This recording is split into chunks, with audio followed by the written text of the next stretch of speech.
আগামী 6 অক্টোবর থেকে শুরু হচ্ছে বাংলাদেশ ইন্ডিয়ার 3 ম্যাচের টি-20 সিরিজ। তবে এই 3টি ম্যাচের ভিতর সবথেকে বড় চমক হলো রিশাদ হোসেন। কারণ রিশাদ হোসেন টি-20 বিশ্বকাপে তিনি যা দেখিয়ে এসেছেন তাতে তো ইন্ডিয়া একটু আতঙ্কে থাকতেই পারে। তবে এখন হলো সবথেকে আলোচনা এবং সমালোচনা কিংবা জল্পনা কল্পনাও বলতে পারেন, সাকিব আল হাসানের জায়গায় কি রিশাদ হোসেন খেলবে নাকি মেহেদী হাসান মিরাজের জায়গায় রিশাদ হোসেন খেলবেন। কারণ হলো রিশাদ হোসেনের গায়ে ফিনিশারের তকমা গায়ে লেগেছে আরও বহুত আগেই।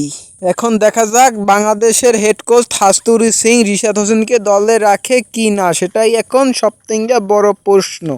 তবে রিশাদ হোসেন যদি দলে থাকে তাহলে যে ইন্ডিয়া একটু ভয়ে থাকতেই পারেন, কারণ বাংলাদেশের একমাত্র বামহাতি লেগ স্পিনার হলেন রিশাদ হোসেন। তারপরও শুভকামনা থাকবে রিশাদ হোসেনের জন্য, ভালো কিছুই করবে ইন্ডিয়া সিরিজে, এটাই প্রত্যাশা বাংলাদেশের সব দর্শকের।